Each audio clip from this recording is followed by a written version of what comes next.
Hey, you guys, what's up? It's definitely been a minute. I want to get my quick thoughts on the WWE draft last night slash the SmackDown Live, or first episode of SmackDown Live. Um, Quickly, in summary, I just basically think the draft sucked. It sucked. It lacked. Um, One of the things I did not like about the draft last night was the continual burial that SmackDown got from Raw. I mean, during the entire show, you had Stephanie McMahon trashing SmackDown, saying Raw's the flagship show, it's the juggernaut, it's the A brand, it's this and it's that. Um, I mean, and also, for every two picks that SmackDown got, Raw got three picks. Um, you know, to me, it really, I mean, it's like it was horrible. I mean, for Vince to try to want to, uh, you know, sell everyone and get everyone on board with this new rebranding of SmackDown into being live, they sure did a terrible job in trying to make and making you want to watch it. That's for damn sure because Stephanie and McFoley, they trashed SmackDown the entire show, and both Shane McMahon and Daniel Bryan really didn't rebuttal. They didn't talk. They didn't talk back or anything. But like, well, no, we're going to be the A show or anything like that. The way it was all played out during the draft, it was really played out like SmackDown is and will forever be the B show. And I know a lot of people were hyped. A lot of people were really hoping that SmackDown would, this would be the breath of fresh air. The SmackDown would be seen on par with Raw and get fair equal treatment. I was one of the very few minorities that didn't fall for that. Because I know how it is at the end of the day. WWE treats SmackDown like a new little toy. Where it's they'll do little things here and there to kind of boost it up and try to give it a shot in the arm. But after a good, three to 6 months, SmackDown goes back to being, the least important thing within that company, especially compared to Raw. That's just how it always has been, as always will be that way. But I know a lot of people are really gearing up and they're really hoping that this will be something different, this will be something special, and it's just not. WWE have not learned their lesson. As long as Vince is in charge, it's going to remain the same. So that's the one thing that struck against me with this whole brand split thing. Um, Another thing was that let's see, what was another thing that I really didn't care too much. Some of the draft picks were a bit, not want to say surprising, but a little disappointing. Now, for example, Roman Reigns, Rollins, and Brock Lesnar being on Raw, and then AJ Styles, Cena, Orton, and Ambrose being on SmackDown. Those shouldn't be, a surprise to anybody. I think pretty much a majority of people kind of predicted those guys being on those shows or being drafted to those shows. So those aren't a surprise. But some of the ones that come after are a little bit iffy. SmackDown, for example, Natalia was one of their top picks. I'm sorry, I love Natalia. I think it's great that she's a heel again. I haven't seen her; she hasn't been a heel in like at least a good 4 or 5 years. So I think that's good and all. But what in the hell has Natalia done for me lately? Zip, nada, nothing. Why the hell is she one of the top picks for the SmackDown show? Makes completely no sense to me whatsoever. Didn't care for that. On the Raw side, Raw picked up Dean Ambrose.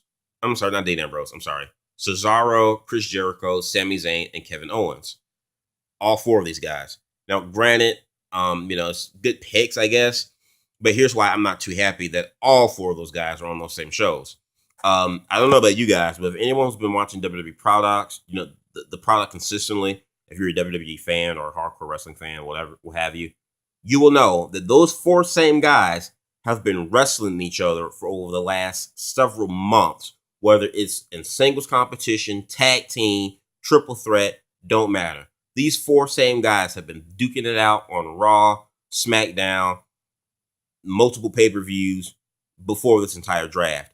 And now that you have all four of them exclusively to one brand, you bet your bottom dollar you're going to be seeing a lot of those same four competitors intertwine with one another, which to me this whole brand split thing is supposed to be about mixing things up a bit, changing things, giving us some fresh new feuds, new matches.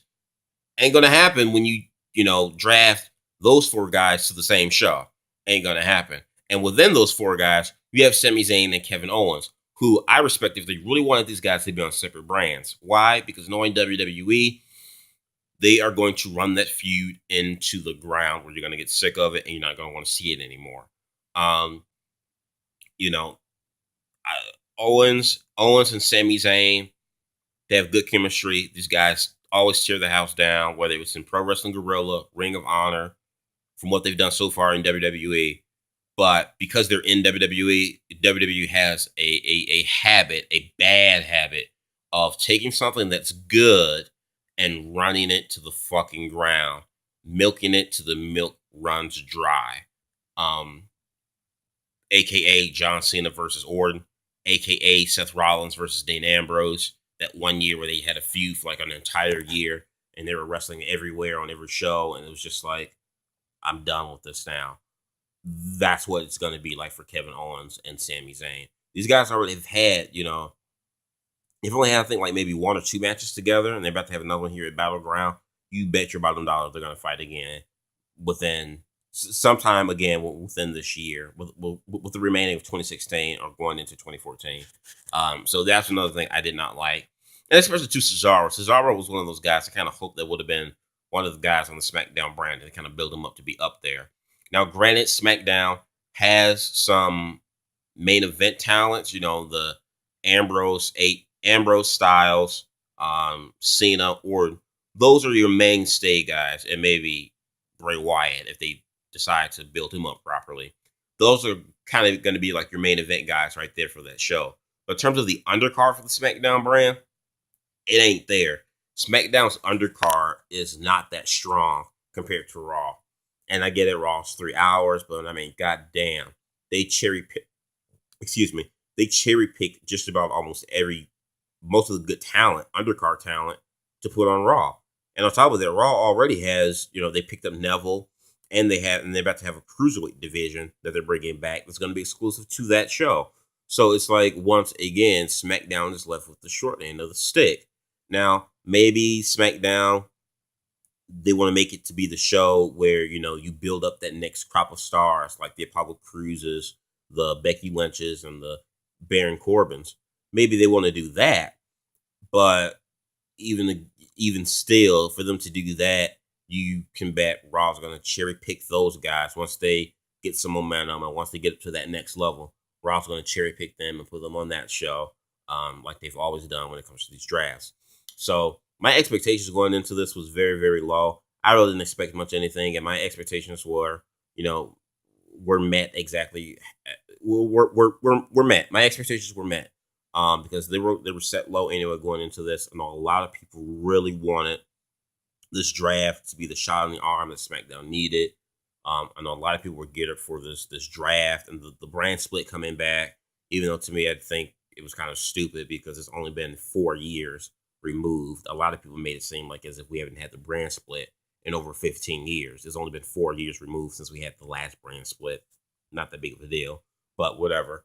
So all in all, I thought the draft sucked. It was lackluster. I think SmackDown once again ended up being the short end of the stick. I think, will SmackDown be good? I don't know. We'll see. I think the bigger thing is moving forward. How these shows intertwine. Can the cruiserweight division be resurrected? Because the last time WWE tried the cruiserweight division, it flopped, and it flopped hard. What will SmackDown do with the talent that they got? Can they build some main key SmackDown guys?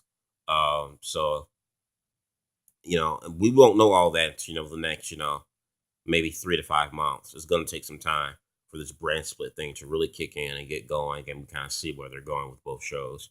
So you guys let me know what you think about this in the comment box below. I'm dying to hear your thoughts. Let me know your thought about the brand split and the picks, for the shows. All your thoughts, comment, subscribe. Peace.